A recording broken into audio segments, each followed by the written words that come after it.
Topics नेपालको hot टपिक्समा आज म नेकपाको युवा नेता सन्दन थापा मगरलाई समसामयिक राजनीति विषयमा कुराकानी गर्न निम्ति आएको छु। यहाँलाई कार्यक्रममा हार्दिक स्वागत छ थापाजी। धन्यवाद।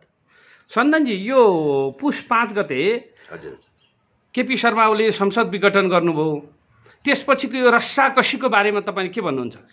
हेर्नुहोस्, वास्तवमा पुष 5 गतेको संसद विघटन जुन भयो त्यो सन्दर्भमा चाहिँ के हो भनेर भन्दाखेरि चाहिँ तपाईँहरूको पुष 5 गते चाहिँ यो मुलुकको चाहिँ सम्माननीय प्रधानमन्त्रीज्यूको साथै चाहिँ यो मुलुकको राष्ट्रपतिज्यूको विरुद्धमा चाहिँ महाभियोगको चाहिँ एक खालको तयारी गरेको थियो। त्यो तयारी वास्तवमै राष्ट्रपतिलाई चाहिँ महाभियोग लगाउने र प्रधानमन्त्रीलाई चाहिँ बर्खास्त गर्ने सम्बन्धका यी कार्यले चाहिँ भोलिको दिनमा चाहिँ राजनीतिक नजिर नराम्रो बस्ने थियो। त्यसैले हामीले के भनिरहेको छौँ बारम्बार भन्दा आज केपी ओलीलाई चाहिँ सम्मान्य प्रधानमन्त्रीज्यू केपी ओलीलाई चाहिँ हामीले चाहिँ किन आज चाहिँ राजनेता मान्न छोको भन्दाको उहाँको दूरदर्शिताले गर्दाखेरि चाहिँ यो मुलुक चाहिँ आज राजनीतिक चाहिँ सङ्कटबाट जोगाउन सफल भएको छ। त्यसैले पनि यदि यो मुलुक दूरदर्शिता हुँदा खानाको संसद विघटन गरेर यत्रो खर्च गर्ने, अरबौं अर्ब खर्च गरेर भोलि चुनावमा जाँदा त होइन, अनि कसरी दूरदर्शिता भयो? दूरदर्शिता किन पनि भन्यो भनेर भन्दाखेरि यो मुलुकमा तपाईँको सम्मान्य राष्ट्रपति ज्यूलाई चाहिँ तपाईँको चाहिँ महाभियोगको प्रस्ताव जुन लिएर आएको थियो त्यो भोलिको दिनमा चाहिँ बहुत गाह्रो चिज हुने कुरा थियो। किनभने त्यो नजिर यदि नेपालमा बस्ने हो भने भोलिको चाहिँ पिँढीले भोलिको राजनीति गर्ने एउटा जुन ट्र्याक छ त्यो ट्र्याकमा एउटा चाहिँ नराम्रो चाहिँ तपाईँको चाहिँ नजिर बस्नेवाला थियो। होइन हामीले किनभने उहाँलाई चाहिँ दूरदर्शिता भन्यो भनेर भन्दाखेरि चाहिँ उहाँले चाहिँ भोलि आउने परिस्थिति चाहिँ जुन यो मुलुकको चाहिँ तपाईँको चाहिँ के अरे राजनीतिक सङ्कटता जुन पैदा हुन्छ भन्ने कुरा उहाँले पहिला नै देख्नु भएकोले चाहिँ को कारणले गर्दा पनि हामीले चाहिँ उहाँलाई चाहिँ दूरदर्शिता भनेको हो। होइन, यस्तो के संसदको सार्वभौमलाई त स्वीकार्न पर्यो नि, फेस गर्न सक्नु पर्यो नि। त्यहाँदेखि डराएर भागेर यो भद्रगोल गर्ने मिल्छ र? यो भद्रगोल संविधानले पनि के भनेको छ भने यसरी अहिले चाहिँ संसद भङ्ग गर्न मिल्दैन भनेर भनिरहेको अवस्थामा, बहस भइरहेको अवस्थामा हुन त अदालत त विचाराधीनै छ होइन। अनि कसरी भयो त यो? तपाईँले एउटा कुरा के पनि बुझ्नुपर्छ भनेर भन्दा यो मुलुक संसारभरि विश्वमा जतिवटा राष्ट्र छ राष्ट्रमा चाहिँ तपाईँको स्वयं प्रधानमन्त्री कार्यकारी अधिकार जसले लिनु भएको छ, संसदीय व्यवस्था जसले हेर्नेछ र जो फर्स्ट म्यान हुन्छ, जो प्रमुख हुनुहुन्छ, उहाँको अधिकार अनन्त तपाईँको अन्तिममा गएर चाहिँ तपाईँको चाहिँ संसद विघटन यो जुनै पनि संविधानमा लेखिएको छ। अब नेपालमा नबुझेको कुरा के हो भनेर भन्दाखेरि चाहिँ जुन चाहिँ तपाईँको चाहिँ संसदमा लेखिएका कुराहरू छन्, तपाईँको मिलिजुलीका कुराहरू छन्, त्यसपछि चाहिँ लाएर चाहिँ हामी सबै राजनीतिक पार्टीहरूलाई चाहिँ तपाईँको गोलमेज सम्मेलन गरेर अथवा कुनै एउटा विधिबाट चाहिँ तपाईँको चाहिँ सरकार बनाउन सक्नेछ भन्ने जुन प्रावधान छ, आखिर अनन्त त त्यसको जाने बाटो त के हो भनेर भन्दा त सरकारलाई असिलो पर्दा त तपाईँको संसद विघटन गर्नु त पाइयो। त्यो चाहिँ प्रधानमन्त्रीमा चाहिँ निहित भएको अधिकारको कुरा हो। त्यसैले पनि संसारको हरेक तपाईँको चाहिँ संविधानमा प्रश्न के छ भनेर भन्दाखेरि चाहिँ तपाईँको चाहिँ प्रधानमन्त्रीको आफ्नो कार्यकारी अधिकारभित्र चाहिँ तपाईँको संसद विघटन गर्नुपर्ने उल्लेख गरेको छ। अहिले फिलहाल तपाईँलाई मैले किन पनि यो कुरा भनिरहेको छु भनेर भन्दा नेपालको त यो आम जनमासले बुझेको कुरा छ। स्वयं प्रधानमन्त्रीजी हुनुहुन्छ, स्वयं प्रधानमन्त्रीले चाहिँ काम गर्नु नदिएको कुरा त प्रश्न छ नि त जनताको सामु। किन भन्दा तपाईँको संवैधानिक आयोगहरूको कुराहरू होस्, आज संवैधानिक आयोगमा आफ्नै पार्टीको सभामुखले चाहिँ तपाईँको चाहिँ बैठकमा जाँदैन। त्यो भनेको त चाहिँ एउटा प्रधानमन्त्रीलाई चाहिँ समुद्रमा पठायो, समुद्रमा पठाउँदा चाहिँ तपाईँको हात खुट्टा चाहिँ बाँधेर चाहिँ पौडी खेल्न लगायो भने के हुन्छ? एकैछिन यो के छ भन्दाखेरि अब यो चाहिँ अहिलेको चाहिँ यो संसद विघटनको कुरा त अदालतमा गइसक्यो, यसले फैसला केही समयपछि गर्ला, विचाराधीन छ। यो पार्टी अध्यक्ष, प्रधानमन्त्री, यो चाहिँ कुनै सिद्धान्त, कुनै एउटा चाहिँ के को लागि चाहिँ लडाइँ होइन नि, यो जुङ्गाको लडाइँ, पदको लागि लडाइँ गर्ने, यो पार्टीमा विभाजन हुनु, पार्टीमा यस्तो अप्ठ्यारो आउनु त अभिभावकै उठाउने त प्रधानमन्त्री पार्टी अध्यक्ष भएको नियम केपी ओलीको असक्षमता होइन र भने के होइन? केपी ओलीलाई त तपाईँको त प्रथम अध्यक्ष हो। हिजो हामीले नेकपा एमाले र चाहिँ तपाईँको चाहिँ नेकपा माओवादी चाहिँ मिलेर जुन एउटा एक खालको चाहिँ हामीले चाहिँ एउटा चाहिँ समग्र रूपमा चाहिँ एउटै पार्टी निर्माण गरेको थियो। निर्माण गर्ने सन्दर्भमा पनि केपी ओली त प्रथम अध्यक्ष त हो नि त, यो कुरा त मान्नु पऱ्यो नि त। त्यसपछि लाएर जब चाहिँ पार्टीको नेतृत्व गरेर चाहिँ उहाँ चाहिँ तपाईँको चाहिँ संसदीय दलमा गइसकेपछि, संसदीय दलको प्रमुख भइसकेपछि त उहाँ प्रधानमन्त्री हो। उहाँ प्रधानमन्त्रीले चाहिँ तपाईँको चाहिँ सबै अधिकारहरू जेमा पनि तपाईँको चाहिँ प्रधानमन्त्रीले भाँजो हालेको छ। चाहे संवैधानिकको कुराहरू गर्नुहोस्, चाहे अरू कुरा गर्नुहोस्, चाहे कोभिडका कुराहरू गर्नुहोस्, प्रधानमन्त्रीज्यूले चाहिँ सबै कुरा चाहिँ मुलुकको लागि गरिरहने कुरामा, विकास गरिरहने कुरामा चाहिँ सधैँ चाहिँ प्रधानमन्त्रीज्यूलाई चाहिँ असिलो गर्याभरले, असहयोग गर्याभरले चाहिँ प्रधानमन्त्री उहाँले गर्न नसक्या हो नि, उहाँले गर्न सक्नु पर्थ्यो नि। कानुन उहाँको ठाउँमा छ, प्रशासन उहाँको ठाउँमा छ। प्रशासनिक कुरामा पनि तपाईँले देख्नु नै भयो भने हरेक कुरामा भागभण्डा चाहिएको छ। आज छ नि त उहाँलाई पनि। एउटा त फर्स्ट म्यान भएपछि फर्स्ट म्यानको त प्लानिङ हुन्छ नि त। किन भन्दा 9औं महाधिवेशनमा त हामीले त केपी ओलीलाई चाहिँ तपाईँको चाहिँ एउटा चुनावको प्रक्रियामा गएर त हामीले त पार्टी अध्यक्ष बनाएको हो नि त। चाहिँ उहाँलाई पार्टी अध्यक्ष बनाउनु भनेको त उहाँलाई म्यान्डेट दिनु हो नि त। चाहिँ एउटा फर्स्ट म्यानले त तपाईँको त विकास आज तपाईँले हेर्नुहुन्छ भने नेपालमा केपी ओलीको चाहिँ तपाईँको चाहिँ जुन चाहिँ केपी ओलीले चाहिँ प्रधानमन्त्री सञ्चालन गरिरहँदाखेरि उहाँले चाहिँ विकासको कुराहरू हेर्नुहोस् त।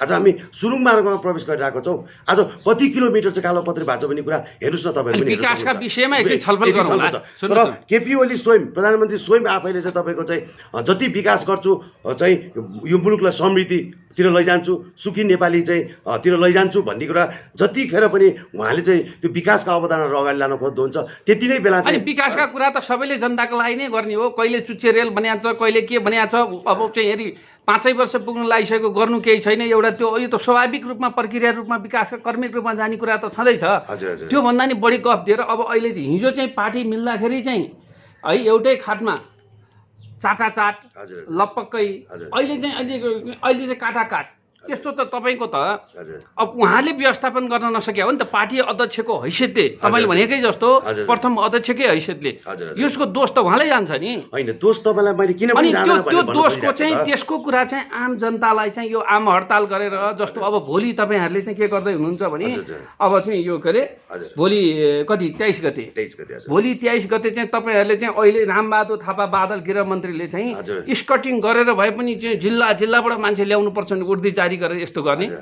हामीलाई सबैले जनतालाई अब दुःख भएन। अब आज एउटा पक्षले अहिले बन्द गरिराखेको छ, भोलि तपाईँहरूले त्यो जम्मै नारायणीमा जम्मै जाम बनाएर बस्ने। अनि सत्ता पक्ष प्रतिपक्ष जस्तो हुन मिल्छ? मैले तपाईँलाई थप कुरा यसमा जोडेँ।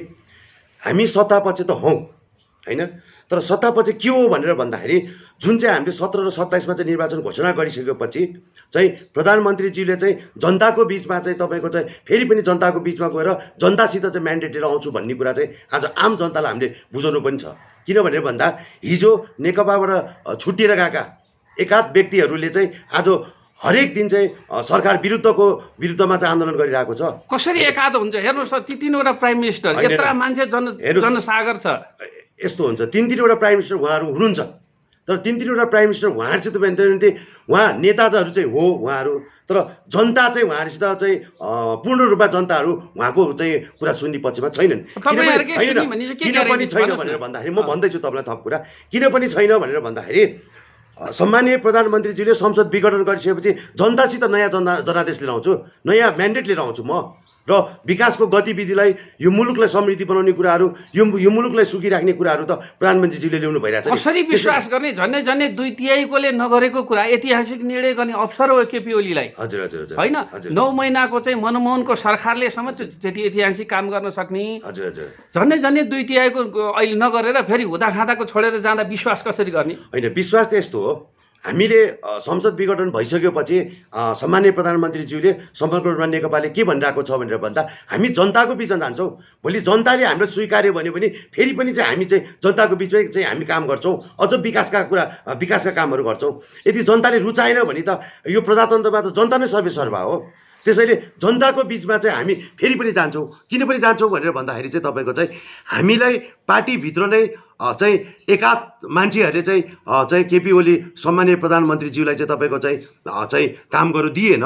यो कुरा त जनताको बिचमा छ नि त। किन पनि छ भनेर भन्दाखेरि त तपाईँको त संवैधानिक आयोगको बैठक पटक पटक डाकिएको छ, तर त्यो बैठकमा विपक्षीले नजानु त्यो ठुलो कुरा भएन के होइन। तर संस्थापन पक्षकै मान्छे तपाईँको चाहिँ हाम्रो सभामुख जतिको मान्छे पनि चाहिँ तपाईँको चाहिँ संवैधानिक आयोगको बैठकमा जाँदैन।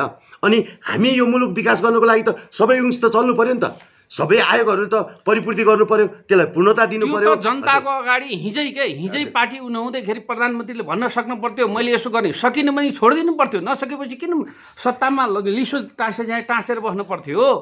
यदि त्यो नसकेको भए होइन, अब अहिले मान्छेहरू के भन्छन् भने अहिले केपी ओलीले चाहिँ संविधानलाई यसरी चाहिँ मिचेर हिँड्न सक्ने मान्छेले व्यवस्थै खाने भयो। भोलि अब किन खाने भयो भने सुन्नु है, भोलि नै तपाईँहरूको कार्यक्रम छ।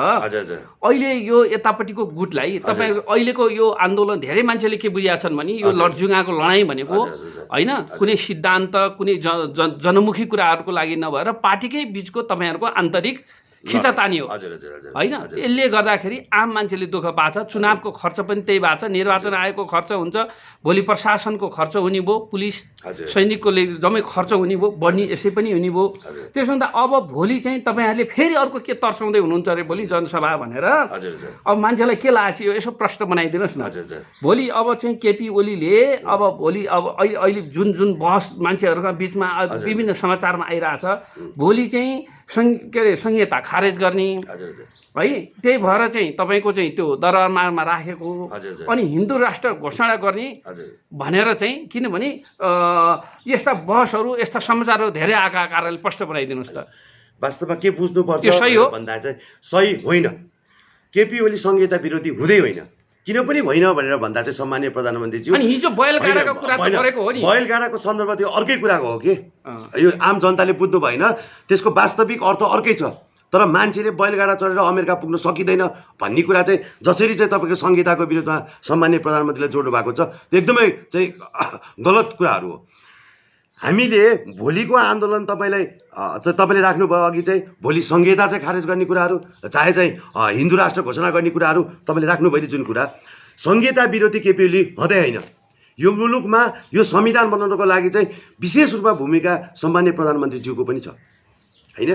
त्यसैले हामी चाहिँ भोलिको आन्दोलन किन पनि तयारी छैन होइन न, उहाँहरूको पनि छ, हामीले चाहिँ छैन भनेको होइन, तर उहाँहरूको पनि छ। उहाँहरूको भैरनी खण्डमा पनि सम्माननीय प्रधानमन्त्री त फर्स्ट म्यान हो होइन, फर्स्ट म्यानले त मिलाएर लानु पऱ्यो नि त, गर्नु पऱ्यो नि त हो।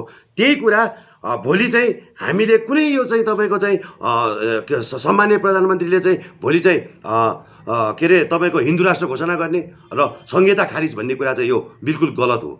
किन पनि गलत भन्नु होइन, त्यो एक खालको चाहिँ प्रधानमन्त्रीको बिचमा चाहिँ एउटा फन्डा निकालिदिएको हो कि जहाँ चाहिँ प्रधानमन्त्रीलाई चाहिँ तपाईँको चाहिँ नरुचाउने मान्छेहरूले चाहिँ गरेका कुराहरू। तपाईँहरूले पनि त साइबर सेना भनेर चाहिँ अनेक कुराहरू निकालिरहनु भएको छ। साइबर सेनाको अवधारणा के हो, अरूलाई चाहिँ फन्डा भनी तपाईँहरू चाहिँ, मैले तपाईँलाई फेरि पनि भने साइबर सेनाको अवधारणा के हो भनेर भन्दाखेरि चाहिँ तपाईँको मिडिया आम चाहिँ तपाईँको सोसियल मिडियादेखि लिएर आम मिडियामा चाहिँ आज चाहिँ सम्माननीय प्रधानमन्त्रीले चाहिँ तपाईँको चाहिँ सम्माननीय प्रधानमन्त्रीलाई चाहिँ विरोध गर्ने कुराहरूदेखि लिएर सम्माननीय प्रधानमन्त्रीज्यूले चाहिँ यो मुलुकको लागि गरेको राम्रो कामको कुराहरूदेखि लिएर सबै कुराहरूमा चाहिँ उहाँलाई चाहिँ एकमुष्ट रूपमा चाहिँ केही पनि गरेको छैन भन्ने कुरा चाहिँ अरू सोसियल मिडियाले गरिरहँदाखेरि चाहिँ त्यो सोसियल मिडियाले चाहिँ हामीले डिफेन्ड गर्नुपर्छ है।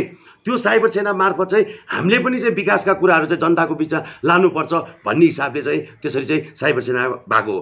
अर्को कुरा के पनि राजाको कालमा जस्तो यसलाई पनि सेन्सर लाउनलाई तपाईँले साइबर सेना भनेर मिडियामा हामीले मिडियामा किन पनि भन्यो भने साइबर सेनाको अवधारणा के हो भनेर मैले फेरि पनि तपाईँलाई भने सम्माननीय प्रधानमन्त्रीज्यूले चाहिँ गर्नु भएको चाहिँ राम्रा कामहरू जहाँ चाहिँ अझ चाहिँ सम्माननीय प्रधानमन्त्रीज्यूलाई चाहिँ नरुचाउने र नेकपालाई नरुचाउने व्यक्तिहरूले चाहिँ सम्माननीय प्रधानमन्त्रीज्यूहरूलाई प्रहार गरिरहेको छ, जुन चाहिँ विकासको काम भइरहँदा पनि चाहिँ तपाईँको चाहिँ भएकै छैन भन्ने हिसाबले चाहिँ जसरी चाहिँ एउटा मिडियाबाजीमा चाहिँ लागेको छ, त्यो मिडियाबाजीलाई चाहिँ हामीले चाहिँ रोक्नको लागि अथवा नेकपा एमालेमा सरकारमा भइरहँदाखेरि सम्माननीय प्रधानमन्त्रीज्यूले र यो मुलुकको विकासको गतिविधिहरूलाई चाहिँ गरिरहेको छ भन्ने हिसाबले चाहिँ एउटा चाहिँ डिफेन्ड गर्नुको लागि बनाएको छ। विरोध गर्नेहरूको चाहिँ के अरे चाहिँ चरित्र हत्या गर्नलाई त होइन, त्यो बिल्कुलै होइन। मान्छेको बुझाइ अलिक फरक छ हजुर होइन।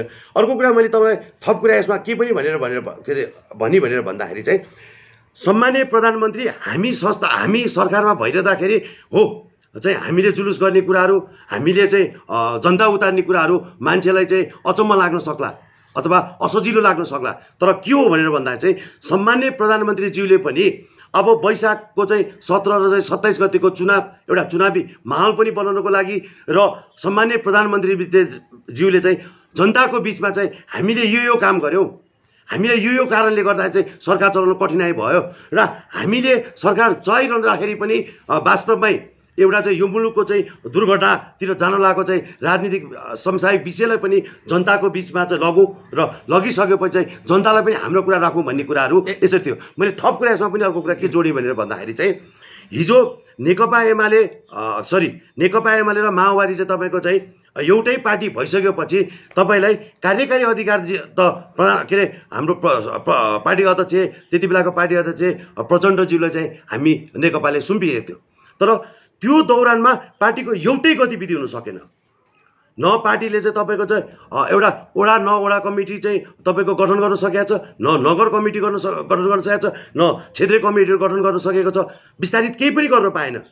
उहाँहरूले सबै चाहिँ तपाईँहरू खालि हाम्रो आफ्नै प्यानलको मात्र राख्न खोज्ने। अहिले यहाँ के भयो थाहा छ? हजुर, अहिले चाहिँ यहाँ भूमि सम्बन्धी समस्या समाधान आयोग बनाएर कोरोनाको त्यत्रो महामारीको उसको बेलामा देश विश्व आक्रान्त छ, मुलुक ठप्प भएको बेलामा राखेर अहिले फेरि 77वटा जिल्लामा सबै केपी ओली समर्थकको समूहको मान्छेहरू नियुक्त गरेर त्यहाँ विज्ञ भनिएको छ, के भनिएको छ, त्यहाँ कयौँ ठाउँमा चाहिँ त्यो सम्बन्धी भूमि सम्बन्धी ज्ञान भएको मान्छेहरू छ, उसलाई नराखेर कार्यकर्तालाई पोस्ने पाल्ने भत्ता दिने किसिमको जुन अहिले त्यो काम गरिरहेछ, काम चलाउ सरकारले यो गर्न मिल्छ? तपाईँहरू चाहिँ यसो गरे भने हिजो चाहिँ तपाईँहरू ननिस्किने, आज चाहिँ यसरी मान्छेहरू चाहिँ विभिन्न नियुक्ति दिएर अहिले चाहिँ तपाईँको चाहिँ के अरे यो आन्दोलनको उभार ल्याउने तपाईँहरूको डबल स्ट्यान्डर्ड छ के? यहाँ सत्तामा पनि बस्ने अनि तपाईँहरू आफै आन्दोलन र विरोध आमसभा गर्ने, यो कस्तो खालको चाहिँ चरित्र हो? त्यो तपाईँको अलिकति राजनीति संस्कार भयो। तपाईँको त्यो अलिकति गलत बुझाइ भएछ। हेर्नुहोस्, कुनै पनि ठाउँमा काम गर्नको लागेपछि चाहिँ टिम मिल्नुपर्छ, होइन? टिम मिल्यो भने काम राम्रो हुने हो। आज भूमि आयोग चाहिँ तपाईँको आज यत्रो दिनसम्म चाहिँ रिक्तता भइरहनु पर्दा पदपूर्ति त गर्नु पर्यो नि, पर्ला नि त। पदपूर्ति भइसकेपछि कसै कुनै व्यक्तिले एउटा जिम्मेवारी पाइसकेपछि पो त जिम्मेवारी निर्वाह गर्ने हो। आज केपी ओलीको समर्थकका मान्छे मात्र छन् धेरै, होइन? एउटा कुरा तपाईँको त्यो गलत पनि बुझायो। एउटा विज्ञ हेर्नुहोस्, भूमि सम्बन्धीमा तपाईँले त्यो एउटा गुटको मात्र राख्यो भन्ने कुरा त्यो एकदम गलत हो। किन भनेर भन्दाखेरि भूमि आयोगमा आज जस्तो मान्छेको आवश्यकता छ, होइन, त्यहाँ विज्ञहरू पनि परेको छ र जो भूमि सम्बन्धीको समय चाहिँ प्रचुर मात्रामा ज्ञान भएका व्यक्तिहरू छन् ती मान्छे नै परेका छन्। हेर्नुहोस्, त्यसैले यो केपी ओलीको गुट मात्र होइन भन्ने कुरा चाहिँ मलाई चाहिँ हो जस्तो मलाई लाग्दैन। होइन, यो त तपाईँहरूले धेरै आम जनताले देखेको कुरा हो, थाहा भएकै कुरा हो, होइन? अहिले यो बेला होइन के? बेला चाहिँ यो थिएन। अहिलेको अर्कै बेलामा यो गरेर अहिलेको यो जम्मै कार्यकर्तादेखि लिएर गएर आफ्नो पक्षमा पार्नको निम्ति गर्यो भने जस्तो संवैधानिक यो आएका अहिले चाहिँ मान्छेहरू नियुक्ति गरेका छ नि, काम चलाउ सरकारले त्यो गर्ने नै होइन। जम्मै यस्ता कामहरू चाहिँ तपाईँहरू तपाईँलाई मैले के भने संवैधानिक आयोगमा चाहे त्यो दलित आयोग होस्, चाहे जनजाति होस्, चाहे मुस्लिम होस्, सबै आयोग छ नि। आयोगमा फर्स्टम्यान नहुनु, त्यहाँ पदपूर्ति नहुनु भने त काम नहुनु होइन र? काम नहुनु नि त बुझाइ त जनताले यति पनि त बुझ्नु पर्यो। अख्तियारमा ल्याएर यो के अरे माधव प्रचण्डलाई चाहिँ तर्साउनलाई चाहिँ त्यो फाइल होइन, त्यो एकदमै फेरि त्यो पनि गलत कुरा हो। यो मुलुकको अख्तियार जस्तो जिम्मेवारी ठाउँमा त्यो पनि त एउटा आयोग हो नि त। त्यसमा त सरकारले त नियुक्ति गर्नु पर्यो। नियुक्ति गर्ने पनि त एउटा प्रावधान होला नि त, होइन र? एउटा प्रावधान त होला नि त। अनि त्यो ठाउँलाई चाहिँ सधैँ भ्याकुम राखेर खाली राखेर चाहिँ नि यो मुलुकको समृद्धिको चाहिँ हामीले परिकल्पना गर्न सक्छौँ? अब तपाईँको चाहिँ के छ भने के अरे संसदै भङ्ग गरिदिइसकेपछि संसदीय सुनाइ नै नराखिदिइसकेपछि त अनि त्यहाँ नियुक्ति अनि यसरी गरेको छ त। अब यो त के छ भने आम मान्छेले के बुझाइ छ भने हिजो निर्वाचन आयोग पनि यो अरू संवैधानिक आयोगहरू पनि अदालत पनि सेटिङ भयो भनेर चाहिँ त्यहाँका वरिष्ठ वकिलहरूले बोलिरहेका छन्। सेटिङको कुरा वास्तवमा हामीले यो मुलुकमा संविधान मानिसकेपछि संविधान भनेको एउटा मूल कानुन हो। त्यो कानुनभित्र रहेर गर्ने कुराहरू हो नि त नि, होइन?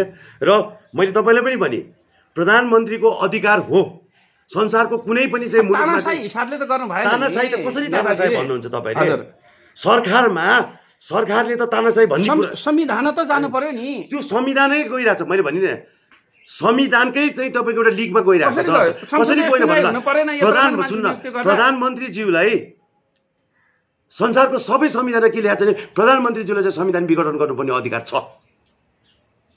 र यो कुरा अलिकति संविधान कसरी चाहिँ घुमाइदिरहेको छ भनेर भन्दा फास्ट ट्र्याकमा जाने कि होइन घुमौरो बाटो जाने भन्ने कुरा हो। केपी ओली संविधानभन्दा माथिको संविधान त मान्छे हो। केपी ओली संविधानभन्दा माथिको मान्छे होइन, त्यही संविधान होइन, व्यवहारले बिल्कुल होइन। संविधानले चाहिँ दिएको अधिकार चाहिँ तपाईँको केपी ओलीजी सम्मान्य प्रधानमन्त्रीज्यूले प्रयोग गर्ने हो। यो मुलुकमा चाहिँ संविधानै माथि हो, संविधानभन्दा माथि कोही पनि रहन सक्दैन। हेर्नुहोस्, कोही पनि रहनै सक्दैन। अब तपाईँहरूको अब भोलि तपाईँहरूको यो पुरा के अरे चाहिँ आमसभा छ दरबारमागमा, यो चाहिँ के सन्देश दिन आयो? मैले फेरि पनि तपाईँलाई दोहोऱ्याएँ, के हो तपाईँहरू सत्तामा बसेर चाहिँ अर्को प्रतिपक्षको रोल यो के हो? यो हामीले प्रतिपक्षको रोल गरेको होइन। हिजो नेकपा चाहिँ तपाईँको चाहिँ हिजो नेकपा एमाले र माओवादी पूर्ण रूपमा एकीकरण भइसकेपछि हामीले चाहिँ आम कार्यकर्ताको बिचमा हामी जान पाएको थिएनौँ, किन भन्दा सङ्गठन डेडलक थियो होइन। अब अहिले किन पनि गर्न लाग्यो भनेर भन्दा हिजो हाम्रै पार्टीका मान्छेहरू अहिले जो चोइटेर गएका मान्छेहरू छन्, उहाँहरू पनि सुन्नुहोस् है, उहाँहरू पनि तपाईँहरू त प्रधानमन्त्री जस्तो अभिभावक जस्तो प्रधानमन्त्री भनेको अभिभावक हो। अभिभावक जस्तो चाहिँ हेरी चाहिँ क्यारिकेचर गरेर प्रचण्डका अरूका गरेर यसरी व्यङ्ग्य बाण हानेर होइन यसरी हिँड्न मिल्छ? भोलि त्यो पनि यही व्यङ्ग्य बाण हो। तपाईँलाई एउटा कुरा भनौँ, हामी फिल्म किन हेर्छौँ? हजुर, फिल्ममा हिरोलाई किन मान्छौँ भनेर भन्दा हिरोको भूमिका त ठुलो हुन्छ नि त होइन र। हिरोले सबैले चाहिँ सहयोग गरिरहेको हुन्छ, राम्रो कामको लागि लागिरहेको हुन्छ नि त। सुन्नु न, त्यो कथावस्तु फिल्म पनि तपाईँको चाहिँ त्यो एकदमै काल्पनिक मात्र हुन्छ भने पनि होइन। आज सामान्य केपी ओलीलाई हिरो बनाएको होइन। केपी ओलीलाई आज किन चाहिँ केपी ओलीले बोल्दा मान्छे हाँस्छ भनेर भन्दाखेरि उसको चाहिँ एउटा चाहिँ बोल्ने प्रक्रिया र उसको चाहिँ एउटा चाहिँ कुराभित्रमा गहन विषयवस्तुहरू हुन्छ होइन। तपाईँले मलाई इन्टरभ्यू लिइरहने सन्दर्भमा तपाईँले अहिले चाहिँ मलाई हजारमा हाँस्छु त हाँस्दिनँ नि, तर तपाईँले चाहिँ मलाई चाहिँ राम्रो कुरा मेरो मन छुने कुरा गर्ने म हाँस्छु कि हाँस्दिनँ, खुसी हुन्छु कि हुँदैन हो। सम्मान्य प्रधानमन्त्रीले पनि जहाँ भाषण गर्दाखेरि चाहिँ तपाईँको चाहिँ आम जनताको चित्तबुद्ध कुरा होइन, मार्मिक कुरा र मनपर्ने कुराहरू गरे भने जनता हाँसेको हो। तपाईँको क्यारिकेचर प्रधानमन्त्रीजीले कुनै हालत त्यस्तो क्यारिकेचर गर्नुभएको छैन। मैले भने प्रधानमन्त्रीज्यूले सही कुरा बोल्नु भएर होइन, तपाईँको चाहिँ युनिभर्सल ट्रुथहरू चाहिँ जस्ता कुराहरू र विकासका प्लानिङका कुराहरू र उहाँले जे कुरा चाहिँ भोगिरहनु भएको छ, समस्याहरू भोगिरहनु भएको छ, उहाँले त्यही कुरा बोल्नुभयो। तर त्यो कुरा जनताले चाहिँ बुझिसकेपछि चाहिँ उहाँले भनेको कुरामा हाँस्नु भने त कुरा त कसैको फिल्ममा पनि मैले भने हिरोलाई किन मन पराइन्छ भनेर भन्दाखेरि चाहिँ उहाँको चाहिँ गतिविधिले गर्दा मन पराउने हो। आज केपी ओलीले पनि प्रत्येकपल्ट बोल्दाखेरि चाहिँ किन मन पराएको भनेर भन्दा उहाँको कुरामा चाहिँ एउटा भाव छ, एउटा यथार्थता छ, एउटा सत्यता छ नि त। त्यो सत्यता नै मान्छेले चाहिँ बुझिसकेर चाहिँ उहाँलाई हाँस्नु भएको र यो कुरा क्यारिकेचरको कुरा गर्नुहुन्छ, क्यारिकेचर भने गर्नु भएको होइन, उहाँको बोल्ने शैली नै चाहिँ तपाईँको चाहिँ त्यो प्रकारको छ। नेताजी अब तपाईँलाई के भने तपाईँ चाहिँ नेकपाको युवा नेता हजुर हजुर केपी ओली समूहमा हुनुहुन्छ हजुर हजुर होइन, हिजो एउटै हुनुहुन्थ्यो, हजुर हजुर भोलि तपाईँहरू छँदा खाँदाको संसद हजुर हजुर है भङ्ग गरेर आज यसरी आमसभा गरेर भोलि चुनावमा जानु पर्यो भने तपाईँहरू के भनेर जानुहुन्छ? अन्तमा यो भिडियो हेरिरहने दर्शक महानुभावलाई बताइदिनुहोस् त। मैले तपाईँलाई फेरि पनि भने हामी जनताको बिचमा कसरी जाँदैछौँ पार्टी भनेर भन्दाखेरि चाहिँ हामी यो चाहिँ तपाईँको संसद विघटन असंवैधानिक छैन, संवैधानिक छ। हिजो प्रधानमन्त्रीज्यूमाथि अदालतले देखाउला, हामी त्यसको पनि निर्णय कुरिरहेको छ। त्यो पनि चाहिँ एक खालको चाहिँ राम्रै निर्णय आउँछ भन्ने पनि आम कार्यकर्ता, आम देशवासी, आम जनताले कुरिरहेको छ। हामीले सेटिङको कारणले होइन, सेटिङको कुनै होइन, त्यो गलत बुझाइ हो। मैले तपाईँलाई फेरि पनि भने जनताको बिचमा जाने आधार छ हामीसित, किन पनि छ भनेर भन्दाखेरि चाहिँ 1 2 3 गरेर बताउनुहोस्। 1 2 3 1 यो मुलुकमा सबैभन्दा बढी चाहिँ तपाईँको चाहिँ सम्मान्य प्रधानमन्त्री केपी ओलीजीले विकास गर्नुभएको छ। जस्तै आज तपाईँ विकट ठाउँहरूमा चाहिँ तपाईँको चाहिँ त्यो के अरे झोलुङ्गे पुलको अवधारणा ल्याइरहेको छ, जहाँ हिजो चाहिँ ट्विनहरू चाहिँ विस्थापित गरिरहेको छ। आज सडक कति किलोमिटर कालोपत्र भयो भने त्यो हेर्नुहोस्। आर्थिक ग्रोथ तपाईँको चाहिँ कोरोनाले यस्तो चाहिँ कोरोनाले चाहिँ तपाईँको यस्तो आक्रान्त हुँदा पनि तपाईँको चाहिँ आर्थिक वृद्धि नेपालको हेर्नुहोस्। र मान्छेले भन्ला कोरोना आज युरोपभरि चाहिँ तपाईँको चाहिँ फेरि एक खालको महामारी लिएर आउँदा नि आज चाहिँ तपाईँको कोरोनाको दर हेर्नुहोस्, दर हेर्नुहोस्। अर्को कुरा व्यवसायी मान्छेहरू धुरुक्कर भएका छन्, कतै राज्यले कतै सम्बोधन गरेका छैन। होइन, राज्यले सम्बोधन गर्दैछ, गरिरहेको छ, मरिसकेपछि एउटा प्रक्रियामा छ। आखिर राज्य भनेको के हो, प्रधानमन्त्री के हो भने त अभिभावकत्व हो। उहाँ नेता भने त सबैलाई फिलिङ्स लगन पछिको पोते गरेर भएर नि यो प्रक्रिया हामी जाँदैछौँ हेर्नुहोस्। त्यसैले यो मुलुकका जनतालाई चाहिँ तपाईँको चाहिँ विकासका कुराहरूमा होस्, चाहे यो मुलुकका जनतालाई चाहिँ तपाईँको सुखी राख्ने कुराहरूमा होस्, समृद्ध बनाउने कुरामा हाम्रो सम्माननीय प्रधानमन्त्रीज्यू लाग्नु नै भएको छ। होइन। 2 नम्बर अर्को कुरा, भोलिको तपाईँले जुन कुरा उठाउनु भयो, हामी आम जनताको बिचमा के भन्न गइरहेका छौँ भनेर भोलि 23 गते चाहिँ हामीले गरेका राम्रा कुरा के हो त्यो जनताको बिचमा लानुपर्छ।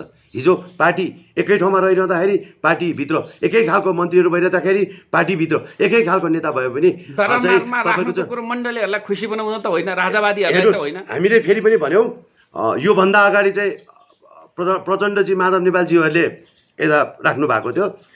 हामीले दरबारमार्गमा राख्नुको कारण के हो पनि भनेर भन्दा, ठुलो स्पेस छ, त्यहाँ बाटो ठुलो छ, स्टेज सजिलो हुन्छ र तपाईँको दुईतिर चाहिँ तपाईँको अर्को पनि बाटो छ र आम जनतालाई चाहिँ त्यो धेरै भिडभाड नहोस् होइन, र सबैले चाहिँ सेन्टर र पाइक पर्ने ठाउँ भएकोले चाहिँ हामीले चाहिँ त्यहाँ राखेको हो। कुनै तपाईँको राजावादीहरूलाई चाहिँ हौसनको लागि होइन, कुनै भोलि संहिता खारेज गर्ने कुराको लागि होइन। यो हामीले सम्माननीय प्रधानमन्त्रीजीको जुन नेतृत्वमा चाहिँ गरेका, यो मुलुकमा गरेका चाहिँ विकासका गतिविधिहरू हुन्, जुन सम्माननीय प्रधानमन्त्रीजीको चाहिँ सुखी नेपाली समृद्ध नेपालको परिकल्पना छ, त्यो परिकल्पना बताउनु पर्ने। प्रधानमन्त्रीको चाहिँ के छ, देशवासीको नाममा सम्बोधन छ, देखिन्छ मान्छेले, यसो विज्ञापनै गर्नुपर्छ र। मैले तपाईँलाई के भने हामी चाहिँ वैशाख 17 र 27 को चाहिँ पूर्व सन्ध्यामा छौँ चुनावकोमा होइन। हामीले यो प्रधानमन्त्रीज्यूले अब यो मुलुकलाई चाहिँ निर्वाचनतिर लानको लागि केही न केही गतिविधि त गर्नु पर्यो होइन र, जहाँ फलाम पनि तातीसिती चाहिँ आकार लिने हो क्या। अब चुनाव जब निर्वाचन आयोगले नै तपाईँको चाहिँ 17 र 27 को चाहिँ एउटा डेटै घोषणा गरिसक्यो भने चाहिँ अब त हामी चुनावी गतिविधि त लाग्नुपर्छ। अब त हामीले मिडियामा बसेर चाहिँ हामीले चाहिँ भोट माग्ने होइन होला नि त, हामी त फेरि जनताकै बिचमा जाने होला नि त। अदालतको निर्णय पनि त पर्खिनु पर्यो नि। हामीले सम्मान गरेको छौँ हाम्रो न्यायालयलाई, हामी एक खालको चाहिँ राम्रो निर्णय आउँछ भन्ने कुरामा आम जनतालाई त्यो विश्वास छ। त्यसैले पनि हामी अदालतको चाहिँ एक खालको चाहिँ निर्णय कुरिरहेको छौँ। अदालतलाई थर्काउनु भएको छ, अदालतमा तमासा भन्नुभएको छ, वरिष्ठ वकिललाई बाजे भनेर चाहिँ प्रधानमन्त्रीले चाहिँ व्यङ्ग्य गरेर एउटा कुरा म तपाईँलाई फेरि पनि भने, न्यायपालिकाको कुरा गर्ने हो भने जस्तो तपाईँको सुशीला उसको कार्यको कुरा गर्नुहोस्, चाहे कल्याण श्रेष्ठहरूको कुरा गर्नुहोस्, हिजो संवैधानिक परिधिभित्रमा उहाँहरू चाहिँ प्रधान न्यायाधीशहरूको हुँदाखेरि चाहिँ उहाँका एक खालको बाउन्ड्री होला होइन थियो। तर आज उहाँहरू चाहिँ त्यहाँबाट चाहिँ बाहिर निक्लिसक्नु भएपछि उहाँले जे बोलिदिनु हुन्छ भने जस्तो उहाँहरूलाई भान भएको छ कि भान भएको छ होइन। त्यसैले यो बहसको विषयवस्तु हो होइन। त्यो विषय नै गरौँ होला। तपाईँको अहिलेको जुन अब जाँदै जुन 2-3टा कुरा बताउनु भयो, अर्को कुरा बताउनुहोस् त। हजुर भन्नुहोस्। अब तपाईँको अहिले के यो जनतामा जानुको आन्दोलनको यो कुरा के हो, तपाईँहरू कसरी चुनावमा जानुहुन्छ भन्ने कुरा राखेँ नि मैले। त्यसका अर्को पोइन्ट थप्नुहोस् त। मैले फेरि पनि तपाईँलाई भने, हामीले वास्तवमै सम्माननीय प्रधानमन्त्रीज्यूलाई जताततै डेडलक गरे भरले जताततै बिरालोलाई पनि चाहिँ चारैवटा चाहिँ ढोका थुनेर चाहिँ पिट्यो भन्यो भने उसले पनि झम्टिन्छ होइन।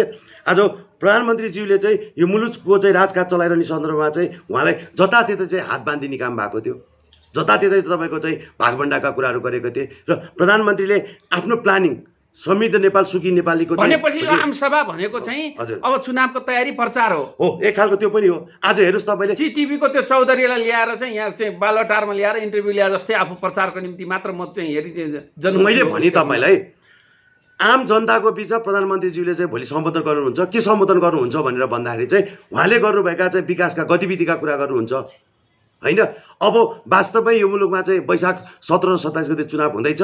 त्यसैले तपाईँहरू अब आफ्नो ठाउँबाट चाहिँ लाग्नुपर्छ, खट्नुपर्छ र चाहिँ हामीले जनताको बिचबाट चाहिँ हिजो 2 तिहाईको नजिक मत लिएर थियौँ। आज केपी ओली स्वयं सिङ्गल केपी ओलीको नेतृत्वमा चाहिँ फेरि पनि 2 तिहाई ल्याउनुको लागिको पनि एउटा तयारी हो। जाँदै एकदम छोटो के बताइदिनुहोस् भनेपछि यो अहिले तपाईँले जनताको बिचमा आफ्ना विकासका कुराहरू गरेका कुराहरू भन्छु भनेर चुनावी माहौल गर्न गए जस्तै भोलि अलिकति चाहिँ म प्रधानमन्त्रीले बोलिरहनु भएको छ नि अझ 2 तिहाई ल्याउनुको निम्ति भनेको यो हिन्दू राष्ट्रको चाहिँ सेन्टिमेन्टल अस्ति पशुपति पनि जानुभएको होइन है, अनि संहितामा मान्छेको वितृष्णा छ, उहाँले पहिला पनि बोलेको।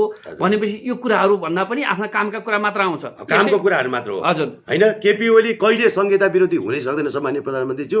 यो मुलुकमा संविधान जारी गर्ने बेलामा केपी ओलीको ठुलो एउटा गुण छ होइन उहाँले लडेर नै चाहिँ यो तपाईँको चाहिँ यो संविधानलाई चाहिँ तपाईँको चाहिँ लागू गर्न लाग्नु भएको यो आम जनताले थाहा छ। हिन्दुत्वको कुरा गर्नु हुन्छ भने होला, आज चाहिँ मान्छेले एक खालको चाहिँ राजदरबार अगाडि नै किन रोजे भन्दा हिजो राजा महाराजाले तिमीबाट घोषणा गर्छ भन्ने कुराहरू होला।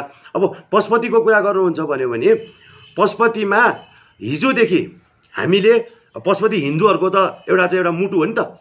आज 4 धाम गइसकेर पशुपति त आउनै पर्छ नि त। त्यसैले हामीले चाहिँ तपाईँको चाहिँ जातीय धार्मिक कुरालाई पनि धार्मिक पर्यटनलाई बढावा गर्नको लागि पनि त पशुपति त राम्रो बनाउनु पर्छ। सुनको जलप लाउँदैमा जलै ल्याएपछि त पशुपति त राम्रो देखिने होला नि त, होइन र? मान्छेले चाहिँ किन घुम्न आउँछ भन्दा कुनै एउटा नयाँ चिज देखिसकेपछि त आउने हो, राम्रो देखिसकेपछि त आउने हो नि हो। प्रधानमन्त्रीजीले पनि पशुपतिको लागि चाहिँ त्यही गर्नु खोज्नु भएको। जलै ल्याएर राम्रो देख्छ भन्दा चाहिँ किन राम्रो नगर्ने त, होइन र? हो त्यो कुराले गर्दा हो। भरि पशुपतिलाई चाहिँ तपाईँको चाहिँ सुधार गर्ने नाममा त चाहिँ राम्रो काम पनि त गर्नु पऱ्यो नि। जलै भनेको चिज त राम्रो हो, त्यो लगाएर एट्र्याक्सन हुन्छ र चाहिँ भोलि हामीले चाहिँ धार्मिक पर्यटनलाई चाहिँ बढावा गर्न सक्छौँ भन्दा त्यो त राम्रो कुरा हो त त्यो। त्यसैले त्यो कुरालाई पनि प्रधानमन्त्रीलाई चाहिँ हिन्दुत्वसित चाहिँ गाँस दिनु भएन हेर्नुहोस्। किन भन्दा उहाँ यो मुलुकको प्रधानमन्त्री हो, होइन? त्यसैले यो मुलुकमा चाहिँ हिन्दुत्व तपाईँको 80-82 चाहिँ प्रतिशतमा चाहिँ हिन्दू धर्म नै मान्ने व्यक्तिहरू छ। त्यसैले उहाँले मठ मन्दिरको लागि गर्नु भनेको राम्रो कुरा पनि हो। हिजो चाहिँ हामीले भूकम्पपछि चाहिँ तपाईँको चाहिँ आज 100औं मठ मन्दिरहरू चाहिँ भत्किएको अवस्थामा छ। त्यसलाई जीर्ण गर्ने काम पनि प्रधानमन्त्रीजीको विशेष पहलमा भएको छ। तपाईँ रानी पोखरी हेर्नुहोस्, तपाईँ चाहे आज धरहराहरू हेर्नुहोस्, ती हाम्रा पुरातात्विक सम्पत्तिहरू हुन्, ती देशलाई चिनाउने सम्पत्तिहरू हुन्। त्यस्ता सम्पत्तिहरूको विकासमा लाग्नुपर्छ। हिजो हामीसित रानी पोखरी चाहिँ तपाईँको चाहिँ जीर्ण अवस्थामा हुँदाखेरि चाहिँ हामीले आज एक खालको पर्यटन रानी पोखरी नै रहन्छ। त्यस्तै गरी पशुपतिको कुरा गर्नुहुन्छ भने पशुपतिमा चाहिँ तपाईँको चाहिँ आम हिन्दू धर्म मान्नेहरू व्यक्तिहरू हुनुहुन्छ। त्यो पशुपतिलाई चाहिँ जलै लाउने कुराहरू, सुनका छाना बनाउने कुराहरू, त्यहाँका चाहिँ अरू व्यवस्थित गर्ने कुराहरू राम्रो कुरा हो। त्यसैले यस्तो कुरामा चाहिँ प्रधानमन्त्रीले गर्नुपर्छ। अब कम्युनिस्ट नेता अब धार्मिक क्रियाकलापमा गएर 80% चाहिँ के अरे चाहिँ धार्मिक मान्छेको सेन्टिमेन्टल लिएर 2/3 ल्याउने भयो, हजुर, होइन? तपाईँलाई मैले त्यस्तो थप रोचक पनि भने हामी एउटा धर्मसित चाहिँ गाँजेका व्यक्तिहरू हो, संस्कारमा व्यक्तिहरू हो।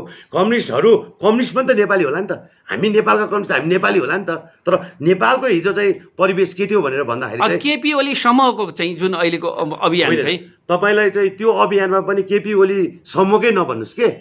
मैले किन पनि तपाईँलाई चाहिँ नभन्नुहोस् भनेर त केपी ओली समूहमा मात्र चाहिँ हिन्दू धर्म मान्ने छ र? होइन, अहिले उठाएको इस्युले चुनावमा जाने माहौलको कुरा गरेँ मैले। हजुर हजुर हजुर, त्यो चाहिँ कुरा गरेको हो। यो हिन्दू धर्म त 80% जति त अहिले पनि हुनुहुन्छ नि, होइन? त्यसै तपाईँले समय र विचारको लागि यहाँलाई धन्यवाद। यतिखेर यो टपिक्स नेपालको हट टपिक्समा सन्दन थापा मगरजी हुनुहुन्थ्यो, नेकपाका युवा नेता। यहाँलाई आफ्नो विचार राखिदिनु भएकोमा धेरै धेरै धन्यवाद।